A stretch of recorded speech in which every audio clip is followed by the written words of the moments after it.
18 grados 8 la temperatura, y voy a tomarme unos minutos para hacer un comentario que tiene que ver con algo muy importante que ocurre en el país, que se cumple el 10º aniversario de la tragedia de Once. Y quiero contar, porque para mí es un hecho de debate político muy importante, muy trascendente, y quiero contar por qué lo siento así. Además de algo obvio, que es que si en una tragedia mueren 51 compatriotas y son heridos 800 personas, naturalmente eso ya tiene una trascendencia humana que no requiere más explicación. Pero me parece que merece alguna explicación respecto de cómo yo siento el tema y cómo creo que muchas cosas se pervirtieron de manera muy sensible en los últimos años y cómo creo que hay que recuperarlas. La tragedia de Once ocurre 6 años después de la tragedia de Cromañón. Y una de las cosas que uno había aprendido de esa tragedia terrible que fue Cromañón, con tantos chicos fallecidos, es que si algo había que para reprocharle al gobierno de la ciudad en aquel momento, es que debía revisar cómo funcionaba ese boliche y no lo había hecho.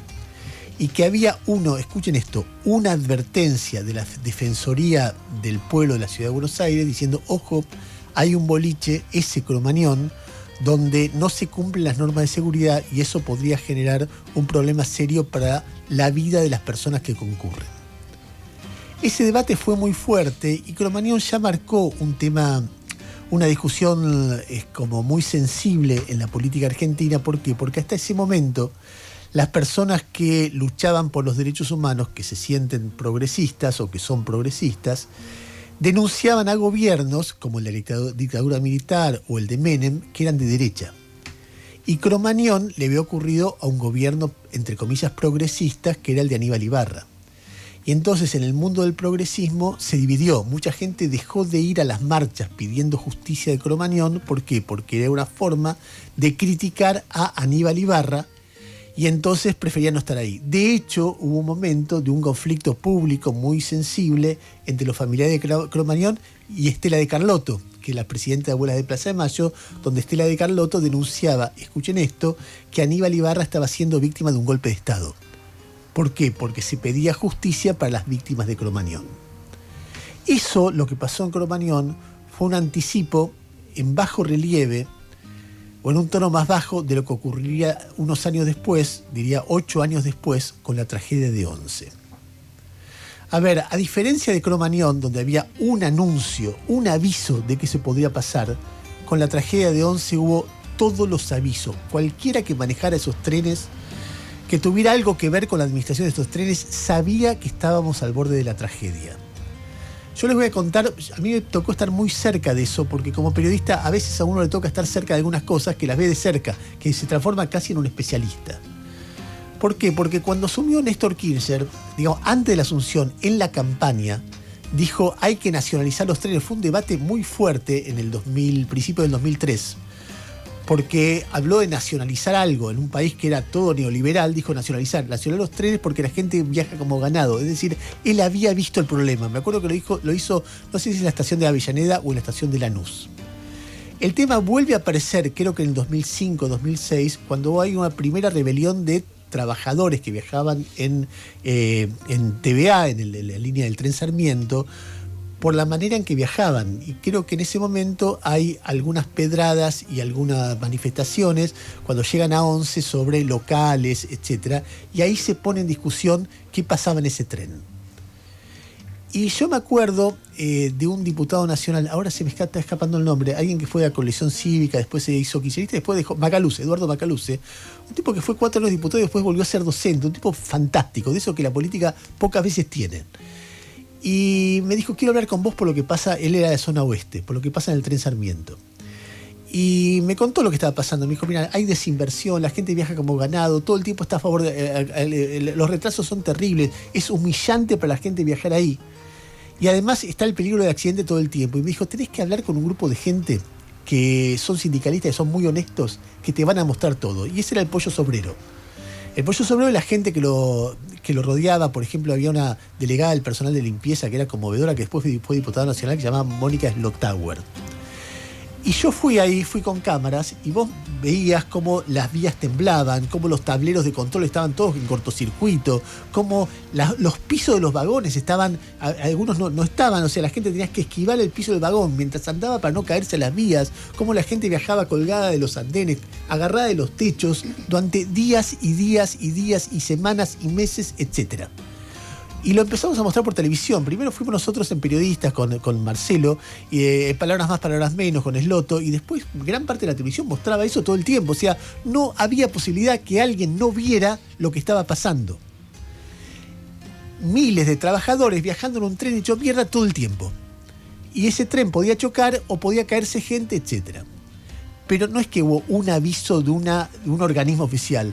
Todo el tiempo en televisión se mostraba eso, y quien fuera ahí, eran cientos de miles de personas por día, veían lo que pasaba. Era realmente el preanuncio de una tragedia.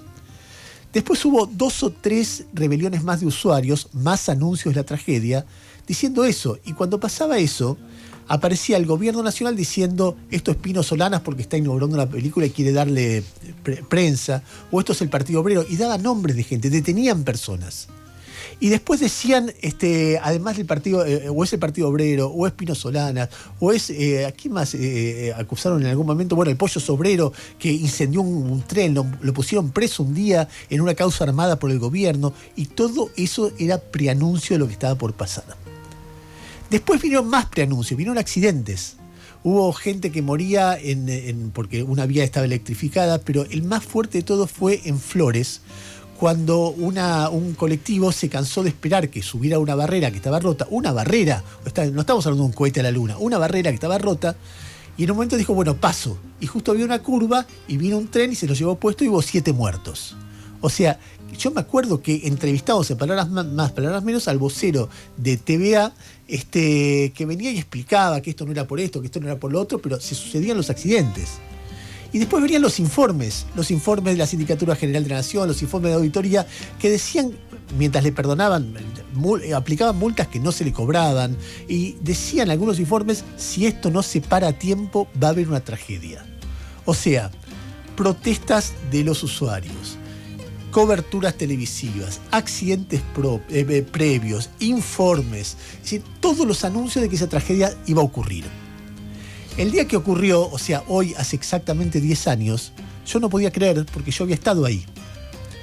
Y escucho que va Schiavi a ver lo que pasaba, el secretario de Transporte, y Mónica Slotauer, a ver, de nuevo, una laburante de limpieza del tren, lo agarra del cuello y le grita. Yo me acuerdo que iba en el taxi a Radio Mitre escuchando, y escucho a ella gritándole: hijo de puta, yo te dije que esto iba a pasar. Ella, una delegada de limpieza, a un ministro de la Nación, y el tipo sin responder nada. Y empezamos a ver los muertos y los heridos, etcétera, de una historia que estaba anunciada. Después que ocurre todo eso, pasan cosas que a mí me resultan más tristes de contar. Primero, el silencio de Cristina, tardó 4 o 5 días en hablar. Estaba el país de luto. Ella, que de todas las muertes, fíjense hoy, por ejemplo, hace 2 días cumplió años Cristina. ¿Cuánta gente tuiteaba Cristina cumple? Fíjense si esa gente hoy tuitea por los 10 años de 11. Bueno, lo mismo pasó en aquel momento. Se hablaba de los muertos, pero de los desaparecidos, de Néstor Kirchner, de los muertos de 11 no se hablaba. Hubo silencio absoluto. Nunca los recibieron. Es decir, fue una cosa realmente muy grosera.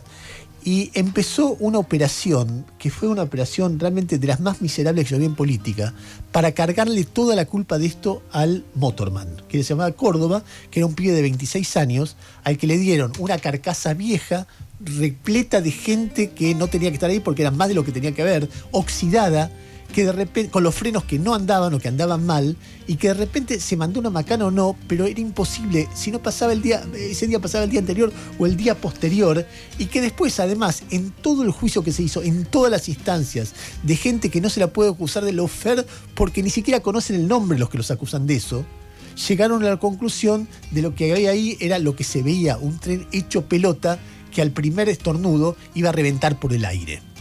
Y empezó la campaña que tenía varias cosas. Primero, echarle la culpa de todo a un laburante. O sea, peronistas echándole la culpa de todo a un laburante cuando había empresarios y funcionarios que se llenaban los bolsillos de guita. y le echaban la culpa a un laburante. Después acusar a cualquier periodista que le diera alguna visibilidad a esto de ser cuervo, cuando toda la vida le hemos puesto el micrófono a Estela de Carlotto, a Eve de Bonafini, a familiares de AMIA, a familiares de Lapa, a familiares de Cromañón. ¿Por qué no había que ponerle el micrófono a los familiares de Once? ¿Por qué? Porque eso afectaba al kirchnerismo, a la revolución, ¿a qué? Y después todo lo que pasó en ese tiempo, donde todo era lofer, todo era conspiración, todo era eso, y lo que hubo es una gravísima violación a los derechos humanos, probablemente una de las violaciones más graves que hubo en democracia a los derechos humanos. Hasta el día de hoy, de toda esta historia, Cristina no dice nada. Una vez le preguntaron y dijo, fue el Motorman. Lo único, creo que se lo preguntó Chiche Hellblum. Y nada más que eso, ni una palabra más que eso. La justicia falló respecto de esto y decretó que todos eran culpables, de una cosa o la otra, de estrago o de estrago culposo, o de malversación de fondos, o de, es decir, de gente que podría haber evitado una situación terrible en términos de violación de los derechos humanos y no lo hizo, sabiendo que eso estaba por pasar. ¿Qué es lo que dice el fallo en todas sus instancias? Repito, no hay prácticamente disidencia en esto. ¿Qué es lo que dice? Que, había subsidios al transporte. Los subsidios al transporte son una medida distributiva, a diferencia de los subsidios a la energía. El transporte público lo usa el pueblo, los trabajadores, con lo cual puede ser una medida justa, salvo que lo que vos hagas con los subsidios no sea aplicarlo a que el tren funcione, sino llevártelo. Y entonces esos subsidios, lo que había era un boleto muy barato, se aplicaban subsidios y entre los empresarios y los funcionarios hacían que esos subsidios en gran parte desaparecieran en empresas fantasmas. El juicio no tuvo nada que ver con Macri. En primera instancia, en segunda instancia, el tribunal oral, todo eso fue durante la gestión de Cristina. La sentencia recién llegó en diciembre del 2015, cuando Cristina se acababa de ir, pero ya los pedidos de condena, etc. Después fueron confirmados en casación más arriba. No solamente se condenó a funcionarios, sino a empresarios. Fue una de las pocas causas donde hay empresarios de primer nivel, porque era la corporación, los dueños de la Corporación del Transporte en Argentina, los siriglianos, presos. O sea que la justicia actuó como correspondía. Pero la reflexión que yo quiero hacer tiene que ver con quienes creemos que a las personas hay que respetarlas en la Argentina. A mí me parece que quienes en su momento pusimos el micrófono para que hable Estela de Carlotto o Eve Bonafini sobre los crímenes de la dictadura, y lo volvimos a poner para que hablen las víctimas de AMIA, y las volvimos a poner para que hablen las víctimas de Cromañón, no teníamos otra cosa que hacer que poner ese micrófono para que hablen también las víctimas de Once, que por suerte siguen hablando. Y me parece realmente que hay que recuperar lo esencial de lo que, por lo menos el sector del periodismo y de la militancia política que cree en los derechos humanos, que esos no son negociables. Es decir, que si se violan los derechos humanos durante la época cuando Macri es gobierno, y aquel que su derecho humano fue violado o fue asesinado su hijo, merece tener un espacio. Y si ocurre bajo la gestión de Alberto Fernández o de Cristina Kirchner o de quien sea, tiene que ser así. Y después que cada cual haga lo que quiera. Yo, la verdad que cuando años después vi la agitación que hubo alrededor del caso de Santiago Maldonado, agitación de la cual participamos porque acá nosotros convocamos a un montón de gente a preguntar dónde estaba Santiago Maldonado, veía después a muchos dirigentes, sobre todo de la Cámpora y del kirchnerismo, agitar eso y me acordaba de Once y me daba vergüenza ajena. Porque cuando vos callás, cuando tu gobierno comete este tipo de cosas, después perdés autoridad para hablar de otras cosas. Y viceversa, pero de los sectores conservadores uno no espera eso, porque nunca fue su agenda. Ahora, cuando solamente tenés esa agenda, cuando los derechos humanos los violan los otros, y bueno, la perdés. Lo mismo respecto a los organismos de derechos humanos, en general, sin hacer particularidades, que también cuando Macri hacía esto, la dictadura o Menem eran muy activos y con Once no estuvieron, salvo Pérez Esquivel, que es una persona que estuvo, y Norita Cortinas. Hay ejemplos realmente muy dignos en este sentido. Y me parece que hoy es necesario recordar lo que pasó, recordar para que no vuelva a ocurrir, para que la gente que maneja el Estado hoy o cuando sea, sepa que su responsabilidad cuando está tan anunciado es evitar una tragedia. Y porque me parece que las personas que participaron de esa operación, donde el único culpable era el Motorman, o sea, un trabajador, deberían reflexionar sobre lo que hicieron. Uno puede equivocarse en la vida, yo me equivoqué muchísimas veces, pero 10 años después me parece que lo que corresponde es celebrar que haya habido justicia y lamentar que esa tragedia, quizá la más anunciada de la democracia argentina, no haya podido ser evitada. Son las 9:55, 22 de febrero, 10 años de la tragedia de Once.